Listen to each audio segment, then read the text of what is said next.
आज के शो में पाकिस्तान किसी धमकी से महरूम नहीं होगा। भारत में एटमी मवाद की चोरी और स्मगलिंग बाइसे तशवीश, पाक फिजाइया फिजाओं की किंग। पाकिस्तान की अमेरिका को जीरो टैरिफ दो तरफा तिजारती मुआहदे की पेशकश।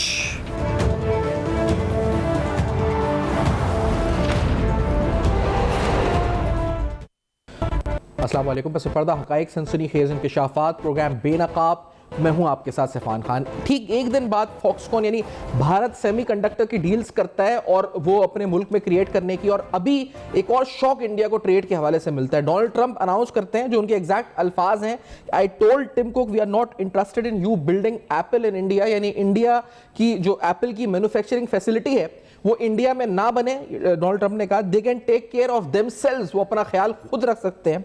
You up your production in the US here, यानी आप अमेरिका के अंदर ही अपनी प्रोडक्शन बढ़ाएं, उन्होंने टिम कुक को कहा। और ये जो आज सीएनबीसी ने भी रिपोर्ट किया, सीएनएन ने भी कुछ देर पहले रिपोर्ट किया कि he added that India was one of the highest tariff imposing countries and has now made offer to reduce its tariff। इस खबर को इस कॉन्टेक्स्ट में देखें कि पाकिस्तान ने अमेरिका को अभी जीरो टैरिफ के ऊपर काम करने की, ट्रेड करने की ऑफर दी है। इस रीसेंट डेवलपमेंट के ऊपर जो तज्जिए आना शुरू हुए इंटरनेशनली वो भी आपके सामने रखते हैं। माइकल कुगलमैन कहते हैं कि a day after India announces a deal for Foxconn to build a plant, Trump says Apple shouldn't bring production to India since so much of Trump's thinking revolves around trade. This could be another pressure tactic related to US-India trade talks, which he said are going well। तो ये आप इससे अंदाज़ा लगा सकते हैं कि America और भारत के दरमियान जो तिजारती जंग है ये उसी की एक कड़ी। मुख्तलिफ तजिया निगार कह रहे हैं कि एप्पल को मना किया गया कि अमेरिका जो है इस वक्त इंडिया में अपना मैन्युफैक्चरिंग प्लांट ना लगाए।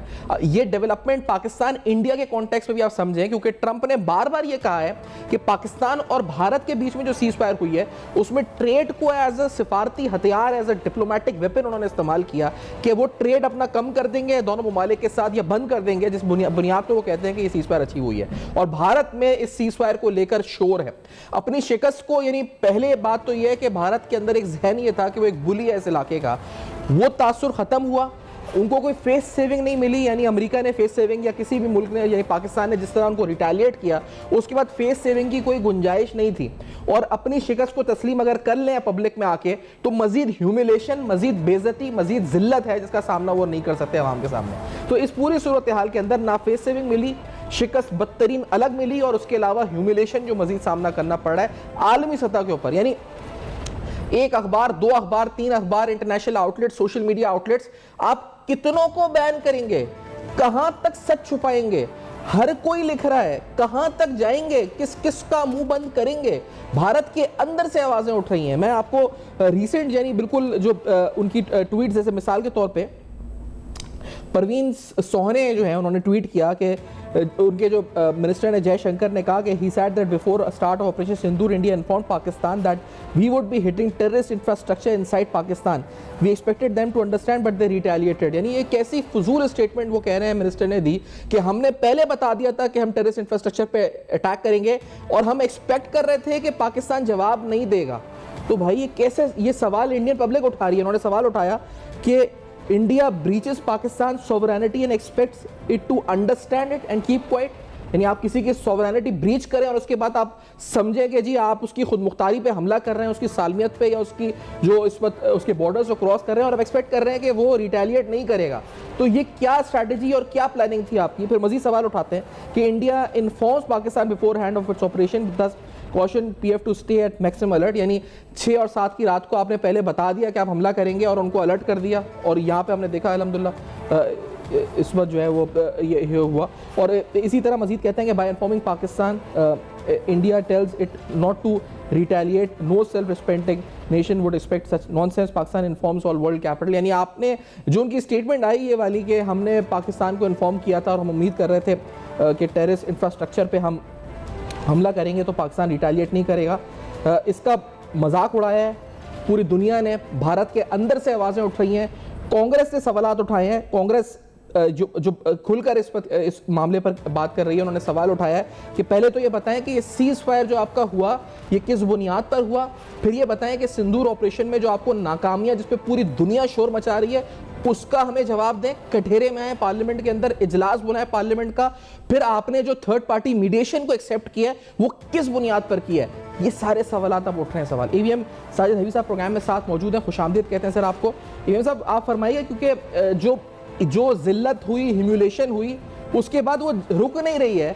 अभी ट्रंप अनाउंस कर रहे हैं कि एप्पल को कहा है कि इंडिया में मैन्युफैक्चरिंग प्लांट ना लगाएं, वो उनके आपसी ट्रेड मामलात हैं, लेकिन सबकी कहानी पड़ रही है सिफारती तौर पर, दिफाई तौर पर, हिकमत अमली के तौर पर, और अब तिजारती तौर पर भी नुकसान आ रहा है सर।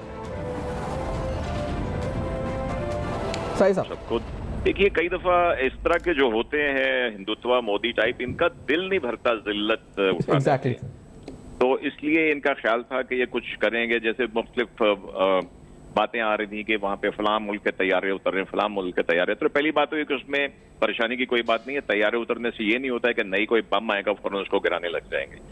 तो आपने जो अभी बात की है तिजारत साइड की, मैं उसके ऊपर आऊंगा। आप देखिए कि जैसे जैसे वक्त गुजर रहा है, जो अल्हम्दुलिल्लाह पाकिस्तान ने कामयाबी हासिल की है, उसके जो परत है वो खुलते चले जा रहे हैं। अब ट्रंप देखिए, सुबह को सुलह हुई और अगले दिन शाम को चाइना का और उनका टैरिफ का एग्रीमेंट हो गया। ट्रंप साहब जिन्होंने शोर मचाया हुआ था उनका एग्रीमेंट हो गया। उसके बाद अभी आपने जिक्र किया जो उनको कह रहा है कि Trump is saying not to establish their industries India के अंदर। टिम कुक को कह रहा है, टिम कुक को कह रहा है कि एप्पल को आप नहीं प्लांट बनाना चाहिए वहां पे। जी बिल्कुल। देखिए ये जो वॉर जिसका हिंदुस्तान ने ये सोच के आगाज किया था कि ये पाकिस्तान को दबा देगा और टेररिस्ट के नाम के ऊपर सर्जिकल स्ट्राइक करके, इसकी इम्प्लीकेशन बहुत वाइड है सिफान। अब देखिए इस आजकल की वॉर में टारगेट ये सिर्फ ये नहीं होता कि आपने कुछ सर्जिकल स्ट्राइक की, अगली फेज में आपके इंडस्ट्रियल टारगेट्स होते। तो American are very smart, they know कि now India is not safe. अगर इंडिया फिर कोई हिमाकत करता है तो who stops us from hitting the industrial targets. So मेरे हिसाब से इंडिया को नहीं, लेकिन सर एक साथ कुछ खबरें ऐसी भी आ रही हैं कि अमेरिकी असला, इसराइली असला भारत पहुंच रहा है, तैयारी की जा रही है। दूसरी तरफ अमेरिका ट्रेड वॉर के जंग जो बजाय लग रहा है तासुर ट्रंप की स्टेटमेंट से कि वो उसमें शामिल हो रहा है। इंडिया से भी मुखालफत पे स्टेटमेंटें आ रही हैं कि क्या फॉरेन पॉलिसी है, अमेरिका ने हमें साथ नहीं दिया। तो ये दिखावे के लिए तो नहीं हो रहा सर? नहीं, मेरे ख्याल में एंड ऑफ द डे हर एक का अपना नेशनल इंटरेस्ट होता है, और जो इस वक्त ट्रंप का इंटरेस्ट है वो टैरिफ वॉर में पड़ के वो कुछ ना कुछ गेन करना चाहता था। उसने एक ब्लफ खेलने की कोशिश की। In my very candid opinion उनको उनका आशीर्वाद भारत को हासिल था, इसीलिए एक शाम पहले तक वो कोई सुलह सफाई कराने के मूड में नहीं थे। लेकिन जब सब तदबीरें उल्टी पड़ गई, अगले दिन से ये किया, तो एक ही 24 घंटे के अंदर उनका टैरिफ एग्रीमेंट भी चाइना के साथ हो गया। और इंडिया को इन माय कैंडिड ओपिनियन वो इस लिहाज से अनसेफ समझते हैं कि अगर कोई नेक्स्ट ऐसी हरकत होती है तो उनका जो इंडस्ट्रियल सेटअप है वहां पे वी विल हिट इट। अच्छा, लेकिन सर ये देखें कि उन्होंने फॉक्सकॉन का किया है, उसके एक ही दिन बाद ट्रंप ने एप्पल को कहा है कि आप अपने प्लांट्स ना बनाएं बल्कि अमेरिका में प्रोडक्शन बढ़ा दें। और ये जो उनको सेटबैक मिला है, ये ठीक सीज फायर जिस पर ऑलरेडी तनकीद हो रही है सियासी तौर पे, क्योंकि भारत में वैसी अमेरिका के खिलाफ और अपनी हुकूमत के खिलाफ तनकीद हो रही है, तो अब क्या कहेंगे लोग कि जी उनकी जो एक्सट्रीमिस्ट माइंडसेट है कि आपने तो अमेरिका क्या क्या भिज गए, आप लेट गए, और उसके बाद अमेरिका ने आपके साथ ये किया कि आपके ट्रेड भी आपको बंद कर रहा है आपके लिए। बिल्कुल सही कह रहे हैं आप। आपने सुना होगा पहले ही शाम वो गोस्वामी गुरनाब को आपको किस तरह वो शाउट कर रहा था कि ट्रंप की किस बात पे कब आपने मुज़ाकरात किए। तो सबसे ज्यादा सवालात तो इंडिया के अंदर से उठ रहे हैं। सबसे ज्यादा सवालात इस उनके जो लोग हैं वो इसके ऊपर उठा रहे हैं कि आपने किन कंडीशंस के ऊपर की। देखिए अल्हम्दुलिल्लाह everything is going positive for Pakistan, अल्लाह ताला हमें अपनी अमान में रखे। आप और हमने जीरो टैरिफ ऑफर कर दिया ना, हमने उसी वक्त टैरिफ ऑफर कर दिया। हमारे IMF की जो डील थी वो हो गई, उसमें से किसी ने हमारे अगेंस्ट वोट नहीं दिया, वो हमारी डिप्लोमेटिक फतह भी थी और ट्रस्ट भी था इनका, और इन लोगों ने कुछ सोच समझ के ओके किया ना हमारे लिए। तो और उसके साथ देखिए कि जो चाइना को एडवांटेज मिलना तो वो तो मिला ही है। अच्छा, तो लेकिन अभी जो नया बयानिया और प्रोपेगेंडा बनाने की कोशिश की राजनाथ सिंह ने, जो बोला है कि हमारे एटमी हथियारों के बारे में, उस पर हमने फौरी तौर पे उसको स्ट्रांगली रिएक्ट किया है। फॉरेन ऑफिस ने बोल दिया जी कि आपके हथियार चोरी स्मगल हुए हैं, आपके हथियार से लीकेज हुई है, आपके हथियारों में हो रहा है। ये जो उन्होंने जिम्मेदारा गैर जिम्मेदाराना बयान दिया, ये जो नया बयानिया बनाने की कोशिश है, ये क्या है? ये कोशिश है, एक जगह से जब उनको जिल्लत मिलती है फिर दूसरा बयानिया बनाने की कोशिश करते हैं। मुझे कुछ दोस्तों ने कनाडा से और कहीं से कॉल किया कि क्या ये हम इंडियन हमारे बता रहे हैं कि पाकिस्तान के अंदर तो बड़ी रेडियो एक्टिविटी फैली हुई है। वो हमारे थिएटर के एक ड्रामे के कैरेक्टर को जिसके मुंह के ऊपर बहुत ज्यादा पाउडर लगा हुआ है उसको दिखा के कह रहे ये देखिए जी रेडियो एक्टिविटी की वजह से ये देखिए वहां पे लोग इस तरह के होना शुरू हो गए। तो आई थिंक, और मैं आई हैव अ डॉक्यूमेंट जिसके ऊपर इनका अपना, maybe I share it with you later, जिसके ऊपर अपनी इन्होंने एक एडवाइजरी निकाली है कि इनके ब्राह्मोस जहां हमने हिट किए हैं वहां पे इनका कुछ ना कुछ रेडियो एक्टिविटी का कुछ सिलसिला वहां पे निकला है। अच्छा, तो ये उसको कवर करने के लिए इस तरह की बातें कर रहे हैं। इन्होंने कहा जी कि पिंडी के ऊपर जो हमने स्ट्राइक की थी वहां पे इनका कुछ हुआ रेडियो एक्टिविटी। पिंडी में लोग नारे लगा रहे थे रात को चकलाला बेस के पास जाके। और नूर खान एयरबेस पे भी आज भी हमने एक वक्त से मुलाकात भी की है, तो वो भी हमने तस्वीर शाया कर दी है ना आज। नूर खान एयरबेस का ही वो कह रहे थे कि यहाँ पे हमने, और उससे पिंडी में रेडियो एक्टिविटी, ऐसी रेडियो एक्टिविटी फैली है कि लोग वहां पे नारे लगाने के लिए इकट्ठे हो गए।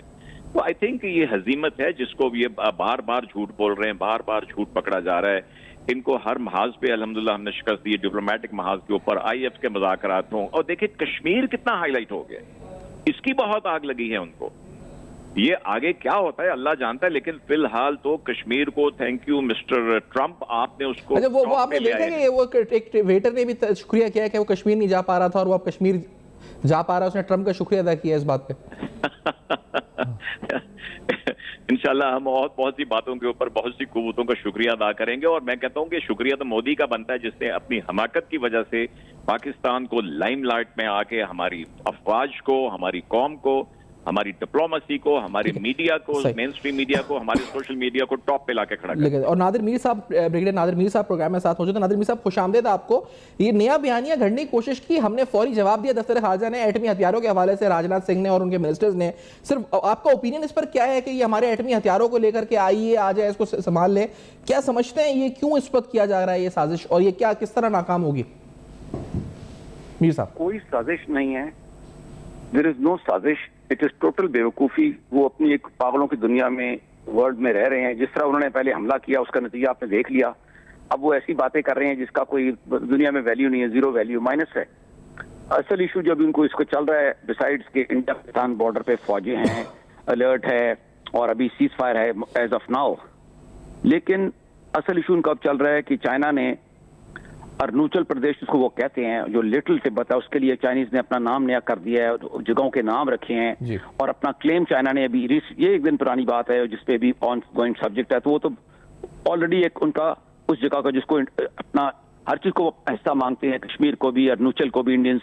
तो असल इशू तो उनका is the next issue is their coming clash with China, यानी चाइना के साथ जो उनकी जो इसका टीवी और बहस उस पर हो रही है बयानात पे। लेकिन इस तरह बयानात से ही बात बढ़ती है ना, पहले इंडिया पाकिस्तान के बयानात थे, फिर आगे बात बढ़ गई।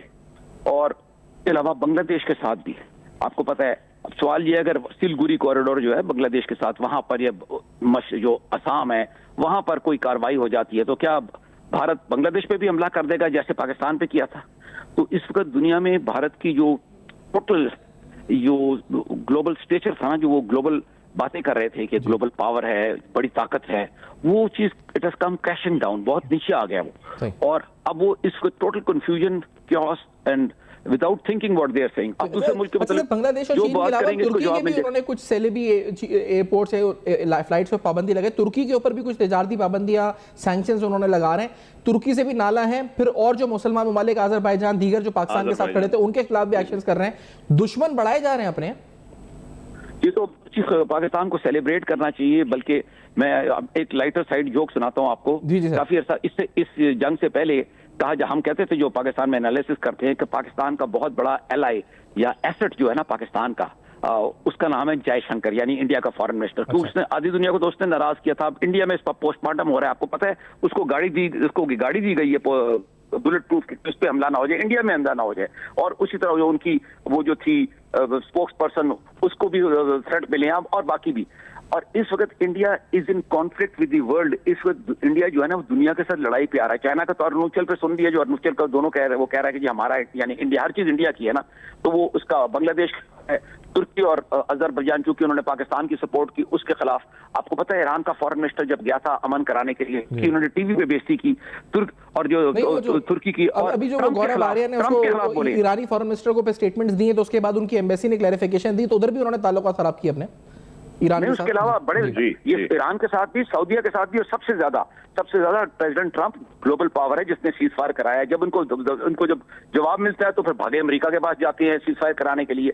तो इसका मतलब है कि इस वक्त they are in utter state of confusion and do not know what, मतलब उनको पता ही नहीं अभी क्या करना है, पहले भी नहीं पता था। तो देखिए ये जंग शुरू करना जो होता है ना, ये बेवकूफी होती है। जंग जो है कोई मजाक नहीं है। तो ये नहीं कि इंडिया इवन पाकिस्तान करे, कोई भी मुल्क करे, जंग के बहुत से कॉन्सिक्वेंसेज होते हैं, intended consequences, unintended consequences, far reaching consequences, वार असरात।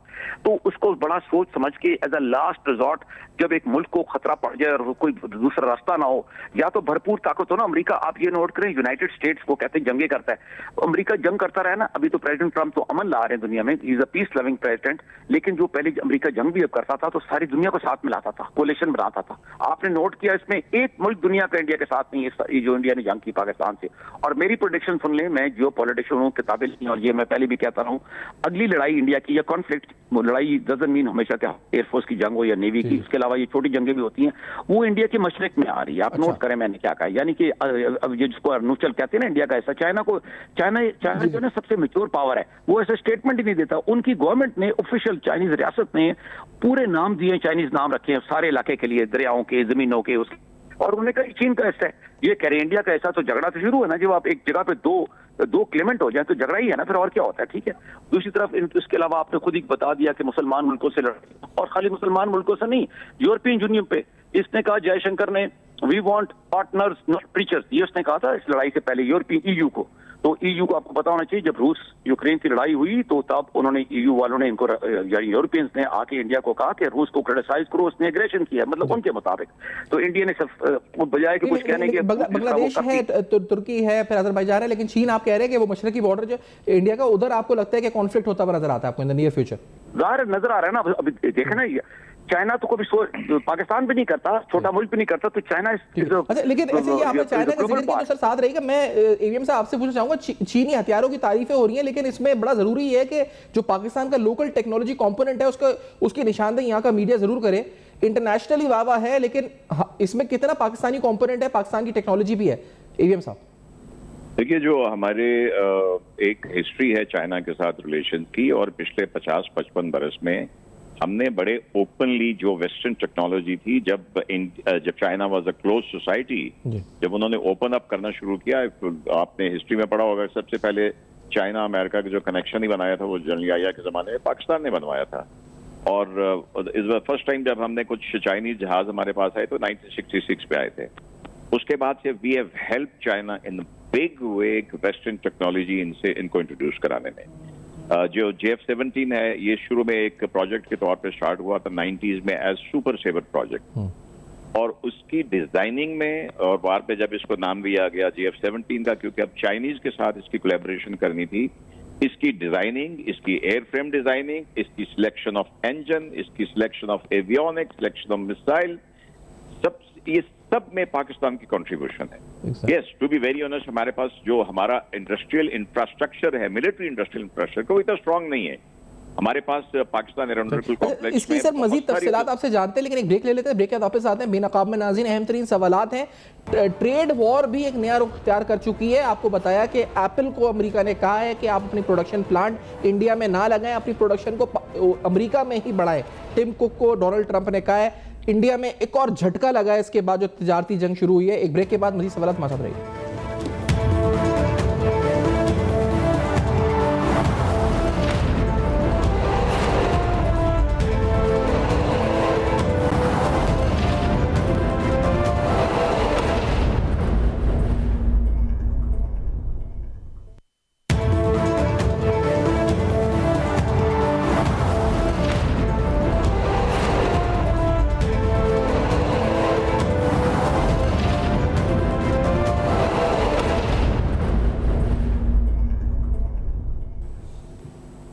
Welcome back. आप देख रहे हैं बेनकाब अहम तरीन सवालात। अमेरिका की तरफ से, यानी अमेरिकी सदर की तरफ से ऐलान के एप्पल अमेरिका में ही प्रोडक्शन करे। इंडिया में कोई प्लांट या फैसिलिटी बिल्ड ना करे। फॉक्सकॉन के बाद ये ऐलान किया, नहीं कल ये सेमीकंडक्टर्स की न्यूज़ आई थी कि वहाँ पे प्लांट लगेगा, उसके बाद आज ये कहा गया है। अब इस पर रिएक्शंस आना शुरू हुए हैं जो लेटेस्ट है, क्योंकि ये डेवलपमेंट्स आपके सामने रख रहे हैं। मिसाल के तौर पे एक इंडियन एनालिस्ट हैं सेवियो रॉड्रिगोस, वो कहते हैं वो डोनाल्ड ट्रंप को मुखातिब किस तरह किया जा रहा है, यानी भारत का जो बीजेपी और हिंदुत्व माइंडसेट है वो भारत का अपना ही नुकसान कर रहे हैं, इनको किसी दुश्मन की जरूरत नहीं है इस माइंडसेट के साथ, ये खुद ही तबाह हो जाएंगे ऐसे बयानात से। वो कहते हैं जी द जोकर, यानी उनको इस वक्त अमेरिकी सदर को जोकर के तौर पे मुखातिब करते हुए कह रहे हैं कि now tells media that he told Apple CEO not to manufacture Apple phones in India. और वो कहते हैं now that's his real face and that we Indians must understand he is not a friend, he has sold his soul to the Islamic lobby. अब ये अंदाज़ा आप लगाएं कि किस तरह की टोन में ये जो इस तरह के रिएक्शंस भारतीय जो सहाफ़ी, भारतीय एनालिस्ट, पॉलिटिकल ऑथर्स, उनकी तरफ से आना शुरू हो गए। तो now they are after Donald Trump, America के पीछे लगे हैं। अब अमेरिका पे तनकीद के इन्होंने सारे जो तीर हैं वो घुमा दिए हैं। अब साथ साथ ये भी जो मैंने साहिद हबीब साहब साथ मौजूद हैं, ये भी मैंने बहुत सा देखा है इस पर ट्वीट्स में कि कोई इंडिया में अटैक हो सकता है, नहीं वो खुद से कह रहे हैं कि अटैक हो सकता है इन द मेन लैंड, यानी एक किसी फॉल्स फ्लैग की तैयारी भी लगता है कि की जा रही है। Sahid sahab we should be alert I guess. और ये जो ट्रंप पर रिमार्क्स आ रहे हैं इनके, इस पर आप क्या कहते हैं? यार ट्रंप के जो रिमार्क्स आ रहे हैं, जैसे वजीर साहब ने कहा कि he is very bold and blunt किस्म का आदमी है। ट्रंप के रिमार्क पर जो रिएक्शंस आ रहे हैं इंडिया से, वो कोई कह रहा है जी जोकर ट्रंप और कोई कुछ, इस पे जी सर। आप बिल्कुल सही कह रहे हैं। ट्रंप के जो हर बयान जो वो इंडिया को बहुत बुरी तरह हिट कर रहा है। और जहां तक बात है कि कोई फिर फॉल्स फ्लैग या कोई कोशिश करेगा, तो आई थिंक आज अगेन जनरल शरीफ जो है हमारे डीजी एसपीआर के, वो उतने पहले से ज्यादा इम्फेटिक थे कि हम जो इनको जवाब देंगे वो फिर याद रखेगा। I think it should not take them इतना भी कोई कैसे अहमक हो सकता है कि अभी पहली चोटें जो है वो उनकी वो मुंतमिल नहीं हुई है और they are trying to do again. इसमें बहुत सारी गॉसिप्स भी होती हैं, बहुत सारे वो मीडिया पे आ जाते हैं कि जहाज उतर रहे हैं, वहां पे वो पुरानी तस्वीरें लगा के कुछ लोग इस तरह की चीजें फैलाने की कोशिश कर सकते हैं। लेकिन इसको हम कभी ट्रस्ट नहीं कर सकते with specially Modi and Hindutva guys ruling India. We should never trust them, we have to be on our guards, क्योंकि इनको चोट लगी है तो ये फिर कुछ ना कुछ फेस सेविंग के लिए अगर करने की कोशिश करेंगे, and I'm sure again we will hit them back. अभी हमने बड़ा कैटेगोरिकली कहा है कि अगर कोई सीज़फायर वायलेशन हुई तो बड़ा सख्ती से मुंह तोड़ जवाब दिया जाएगा। और अब इस जुमले को मेरे ख्याल से इन्हें मान लेना चाहिए कि सिर्फ जुमला नहीं है बल्कि ये हम करके दिखाते हैं। नादिर मीर साहब आप क्या कहेंगे डीजी एसपीआर के लेटेस्ट रिमार्क्स पे? सर मीर साहब नहीं है, साहिद साहब आप क्या कहेंगे सर लेटेस्ट रिमार्क्स पे? जी सर। जी सॉरी बीच में से सर आप ये जो लेटेस्ट जो डीजी एसपीआर ने कहा है कि अगर सीज़फायर वायलेशंस हुई तो हम मुंह तोड़ जवाब देंगे, जिस तरह हमने देखा है कि ये सिर्फ स्टेटमेंट नहीं है बल्कि इस पर अमल भी हो चुका है, तो कितनी भारी स्टेटमेंट है अभी जो आया रिमार्क? बिल्कुल इस पे तो कोई शुबा होना ही नहीं चाहिए। अगर ये मैं कह रहा हूँ कि आज तो जनरल शरीफ ने और ज्यादा जोर से कहा है कि will hit them back very hard. और मुझे ये बहुत ही बड़ी हिमाकत होगी इंडिया की अगर दोबारा से इतनी जल्दी वो कुछ करने की कोशिश करता है, बिकॉज अभी तो उसके देखा ना हर महाज के ऊपर उनकी शुक्की हो रही है। अब एंड आई थिंक अगर ये फिर कुछ हरकत करेंगे, मैं थोड़ा सा उन रूमर्स को नहीं मानता कि जी अमेरिका इनको फौरन सामान भेज रहा है कुछ करने की कोशिश। No, I think mister Trump is very clear. उसने अपनी जो इकोनॉमिक्स है, इज अ बिजनेसमैन, उसने उसको वापस लेके जाना है। उसने फौरन चाइना से टैरिफ एग्रीमेंट कर लिया है। पाकिस्तान ने बड़ा अच्छा किया कि जीरो टैरिफ ऑफर कर दिया है। और I think Trump would understand it better कि अगर वो चाइना से भी बना के उसको रखता है तो इकोनॉमिकली उसका भी फायदा होगा, चाइना को तो होगा ही होगा। अगर इंडिया की हिमाकतों को कोई हवा दे के उसको असला दे के कुछ खराब करने की कोशिश करेगा, तो जैसे ब्रिगेडियर साहब ने कहा था ऊपर अरुणाचल प्रदेश में चाइना ने अपने नक्शे में शामिल करके अगला कॉन्फ्लिक्ट उन्हें मशरिक में नजर आता है भारत का, जी बिल्कुल नजर आता है, बिकॉज अगला कॉन्फ्लिक्ट तो उस साइड पे जाएगा, हमारी तरफ आने की हिमाकत नहीं करेगा। लेकिन सर वो चीन की तरफ जाने की हिमाकत कर सकता है जब हमारी तरफ की तरफ जाने की हिमाकत नहीं, मेरा नहीं ख्याल कि चीन की तरफ जाने की हिमाकत करेगा। लेकिन चीन जरूर अरुणाचल प्रदेश के ऊपर अपना दबाव बढ़ाता जाएगा। और आपने देखा कि 2 साल पहले उसने ऊपर चीन ने जो इनका इलाका समेट लिया था, वहां पे ये कुछ नहीं कर सके थे।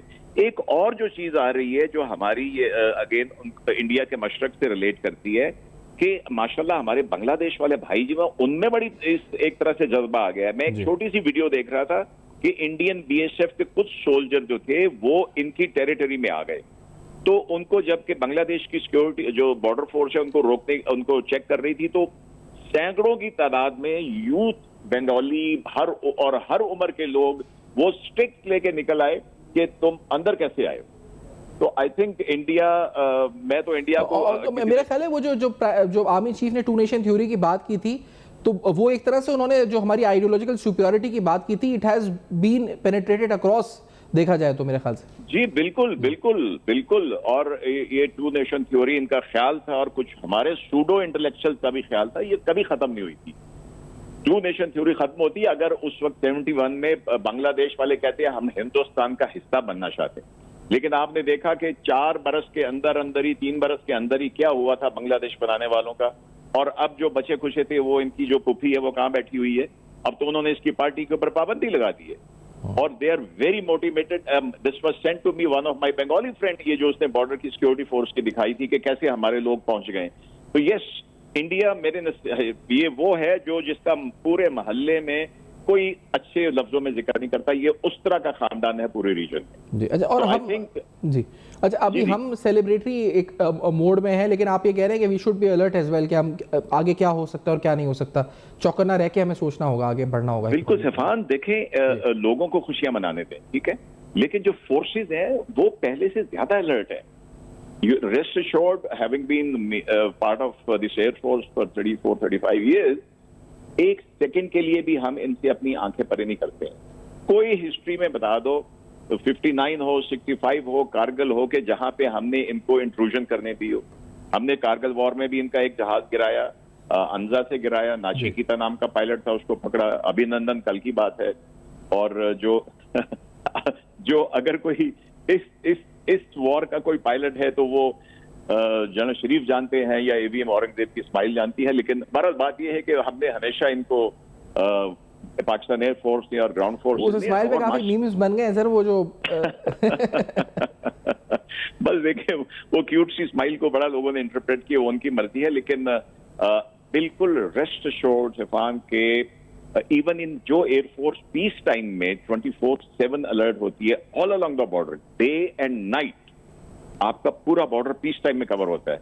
तो वॉर में कैसा था और वॉर के बाद जबकि दुश्मन को चोट लग चुकी है वो कैसा होगा, इंशाल्लाह never compromise on safety security and keep an I on it. जारी है, जिस तरह आज हमने कहा कि तिजारती सतह पर भी चोट लग रही है, सिफारती सतह पर भी लग रही है, मीडिया की सतह पर भी लग रही है, तो डेफिनेटली जो है हमें अलर्ट रहना होगा। मैं बहुत शुक्रिया अदा करूंगा सर, आपने प्रोग्राम में ज्वाइन किया, एएम साजिद हफीज साहब और ब्रिगेडियर नादिर मीर साहब जो प्रोग्राम में साथ रहे और इस पूरी सूरत हाल पे गुफ्तगू करी। नाज़रीन, जो डेवलपमेंट्स हैं वो भारत के लिए कहीं से भी अच्छी नहीं है। ट्रेड वॉर है, अमेरिका की तरफ से सैंक्शंस या अमेरिका की तरफ से खास तौर पे इस ट्रेड वॉर के अंदर ऐसे इकदाम का ऐलान जिससे भारत मजीद सीखता है। उनका मीडिया जो ऑलरेडी शोर मचा रहा था उसकी मजीद चीखों की आवाज़ आ रही है, अब अमेरिका के खिलाफ आ रही है, पाकिस्तान के खिलाफ आ रही है।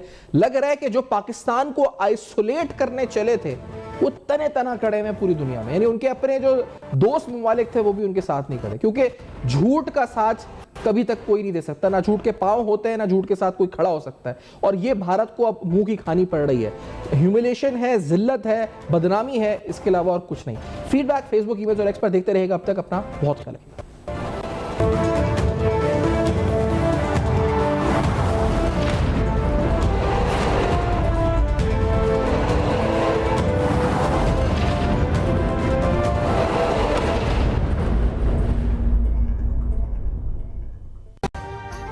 अभी सब्सक्राइब करें ताकि कोई खबर रह न जाए।